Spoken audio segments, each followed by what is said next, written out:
Hello guys, welcome back to my channel. তো আগের এপিসোডে লাস্টে আমরা দেখেছিলাম সিওন হাইউনের মাথা থেকে দুটো রেড লাইন বেরিয়ে থাকতে দেখে, যার মধ্যে একটা রেড লাইন ওই স্কুলেরই এক টিচারের সাথে কানেক্ট হচ্ছিল। আর সে জানতে পারে হাইউনের এই টিচারের সাথে অ্যাফেয়ার চলছে। নেক্সট স্কুলে টিচার ইউজিনকে অ্যাজ এ নিউ স্টুডেন্ট হিসেবে অ্যানাউন্স করে। অন্যদিকে আমরা হাইউনকে দেখি যে জানতে পারে এই কিলারটি আর্ক হাই স্কুলেরই এক টিচার ছিল, তাই সে স্কুলে যায় এটা জানার জন্য। আর সেখানেই তার দেখা হয় টিচার ইউজিনের সাথে। সে তাকে জিজ্ঞাসা করে জেংমিয়ন কি সবসময় ক্লাস পড়তো এখানে। সে জানায় না, ইভেন তো সে স্কুলে ছেড়ে দিয়েছিল। নেক্সট সিন আমাদেরকে রুফটপে দেখানো হয়, যেখানে হাইউন শিয়নকে আবারও বুলি করছিল। তখন সেখানে সেন আসে অ্যান্ড হাইউনকে বলে তাকে বিরক্ত করা বন্ধ করো। আর তাদের মধ্যে ফাইট শুরু হয়ে যায়। তখনই সেন তার টাইটেনে বলে যদি তুমি তাকে বুলি করা বন্ধ না করো তাহলে আমি তোমাকে নিয়ে নিচে পড়ে যাব। তাই হাইউন তাকে ছেড়ে সেখান থেকে চলে যায়। তারপর শিয়নে তার কাছে গিয়ে বলে তোমাকে মাঝে ইন্টারফেয়ার করতে কে বলেছে? আমি তোমার কাছে কোনো হেল্প তো চাইনি, তাই নিজের চরকায় তেল দাও। অন্যদিকে আমরা ইউজিন অ্যান্ড হানজিকে দেখি। তাদেরকে দেখে মনে হচ্ছিল তারা একে অপরের প্রতি ইন্টারেস্টেড। বাট হানজিউন যখন ওখান থেকে যাচ্ছিল তখন তাকে যেতে সিয়ন দেখে নেয়। আর সে ভাবে সে এখানে কি করছে। এরপর হাইউন বাইরে যায় অ্যান্ড বারটেন্ডারের সাথে জাংমিয়নের ব্যাপারে জিজ্ঞাসা করে। বারটেন্ডার জানায় সে এখানে প্রতিদিনই আসতো, বাট তাকে দেখে মনে হতো যে তার বাজার স্ক্রু একটু ঢিলা আছে, কারণ সে নিজের সাথে কথা বলতো অ্যান্ড আশেপাশের লোকেদের দেখে কিছু কাউন্ট করতো। আর আমরা জানতে পারি জাংমিনও এই লাইন্সগুলি দেখতে পেত। আর এটার কারণে সে তো অনেকবারই লোকেদের হাতে মারও খেয়েছে। অন্যদিকে সিয়ন হাইউনের পেছু নেয় অ্যান্ড এখানে সে তার আর টিচারের একসাথে ফটো ক্লিক করে নেয়। অ্যান্ড এই ফটোটা সে হাইউনকে পাঠিয়ে ব্ল্যাকমেল করবে ভেবেছিল। বাট যখন হাইউনকে সে পাঠায় সে বলে এটাতে আমার কিছু যায় আসে না, কারণ আমি মাইনার, বাট টিচার তার শাস্তি পাবে। বাট শিওনের কাছে তো প্ল্যান বিও রেডি ছিল। তাই নেক্সট ডে সে এই ফটোটি টিচারকে পাঠায় অ্যান্ড 20 মিলিয়নের ডিমান্ড করে। তারপর টিচার অনেক রেগে হাইউনের সাথে দেখা করে অ্যান্ড তাকে জিজ্ঞাসা করে এই কাজটি কার। হাইউন জানায় এটা শিওন করেছে। আর এখানে টিচারও ঘাবড়ে যায়। অন্যদিকে শিনের তো শিওনের ওপর সন্দেহ হয়ে গিয়েছিল। সে ওয়াশরুমে গিয়ে তাকে জিজ্ঞাসা করে তোমার কাছে কি এই গ্লাসটি সবসময় ছিল? শিওন বলে অ্যাকচুয়ালি আমার আইসাইড হয়ে যাচ্ছে, তাই আমি এটা বাই করেছি।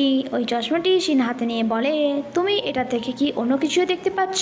শিওন বলে হ্যাঁ, ওই লাইন্সগুলি। শিন বলে বাট তুমি এই চশমাটি পেলে কোথায়? সে বলে আমার লকার থেকে। অ্যান্ড শিন তাকে এই চশমাটি ইউজ করতে মানা করে অ্যান্ড বলে এটা অনেক বেশি ডেঞ্জারাস। যে মার্ডারটি আমাদের বিল্ডিংয়ে হয়েছিল ওই কিলারটি এমনই সেম একটি চশমা পড়েছিল। বাট শিওনিকা তার কোনো কথাই না শুনে চশমা ছাড়িয়ে সেখান থেকে পালিয়ে যায়। তারপর শিওন তার বয়ফ্রেন্ডের সাথে একটি স্টুডিওতে ছিল। তখনই তার কাছে টিচারের মেসেজ আসে যে আমি তোমাকে 20 মিলিয়ন দেওয়ার জন্য রাজি আছি।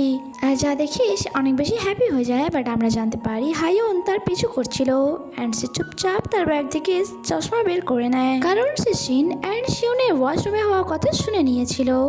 তারপর শিওন যখন তার চশমা নেওয়ার জন্য ব্যাগ খোলে সে সেখানে তার চশমা দেখতে পায় না। অন্যদিকে হাইউন চশমা পরার পর সকলের মাথা থেকে বেরোনো রেড লাইন দেখতে পাচ্ছিল অ্যান্ড সে খুব তাড়াতাড়ি বুঝে যায় এই রেড লাইনের মানে কি।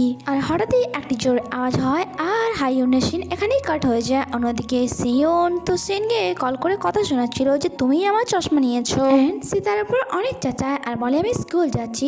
সিন জিজ্ঞাসা করে এত রাতে, বাট সে তার কোনো কথার আনসার না দিয়েই কল কেটে দেয়। তারপর সে স্কুলে ওই টিচারের সাথে দেখা করে যে তাকে রিকোয়েস্ট করছিল যে প্লিজ এমনটা করো না। শিওন বলে যখন স্কুলের সমস্ত স্টুডেন্টরা আমাকে বলি করছিল তুমি সব কিছু জানার পরেও চুপ কেন ছিলে, তুমি কিছু বললে না কেন? টিচার বলে আমাকে মাফ করে দাও, আমার ভুল হয়ে গেছে। তখনই টিচারের ফোনে তার ওয়াইফের মেসেজ আসে অ্যান্ড সে তাকে ওই ফটোটি পাঠিয়েছিল অ্যান্ড বলে তুমি এমনটা কেন করলে? টিচার তো এখানে রেগে ফায়ার হয়ে গিয়েছিল অ্যান্ড শিওনকে মারার জন্য এগিয়ে আসে। তখনই সেখানে আমরা দেখি স্কুলের বাইরে সিনও চলে আসে, বাট সে তাকে বাঁচাতে পারে না। সে বিল্ডিং থেকে নিচে পড়ে যায় আর পর তাকে হসপিটালে নিয়ে যাওয়া হয়। হানজিও সেখানে আসে অ্যান্ড শিন তাকে সমস্ত ব্যাপারটা বলে। হানজি বলে সে এত রাতে স্কুল কেন গিয়েছিল? শিন বলে সে ব্যাপারে আমি জানি না, সে আমাকে বলেছিল স্কুলে যাবে তাই আমি তার পিছু নিয়েছিলাম। বাট যখন আমি সেখানে পৌঁছই তার আগেই সে সেখান থেকে পড়ে গিয়েছিল। বাট এটা তো শিওর যে সে সুইসাইড করেনি, এটার পেছনে অন্য কারোর হাত আছে। নেক্সট ডে স্কুলের প্রিন্সিপাল সমস্ত টিচার অ্যান্ড স্টাফদের উপর চাচাচ্ছিল যে স্কুলে এমনটা কি করে হতে পারে। বাট তখনই তাদের মধ্যে এক টিচার খেপে যায় অ্যান্ড বলে তাদের আমাদের কি, আমরা কি করে জানি এটাতে কি আমাদের দোষ? আর এখানেই তাদের মধ্যে ঝগড়া শুরু হয়ে যায়, তাই সমস্ত টিচার এসে তাদেরকে থামায়। এরপর আমাদেরকে আর এক টিচারকে দেখানো হয় যার কিছু ডকুমেন্টস নিচে পড়ে যায়, অ্যান্ড মিউজিক টিচার এসে তা তুলে দেয়। এরপর সেন যখন স্কুলে আসে সে শুনতে পায় বাকি স্টুডেন্টরা বলছিল আজকের দিনটা অনেক বেশি বোরিং, কারণ শিওনকে তারা বুলি করতে পারবে না, সে এখন হসপিটালে আছে। শিওনের মাথায় খুব জোরে আঘাত লেগেছিল, এরপরেও কি তার মনে থাকবে যে কে তাকে ছাদ থেকে ঢেলে ফেলেছিল? তা তো আমরা জানবো পরের এপিসোডে। ততক্ষণের জন্য স্টে কানেক্টেড, বাই বাই।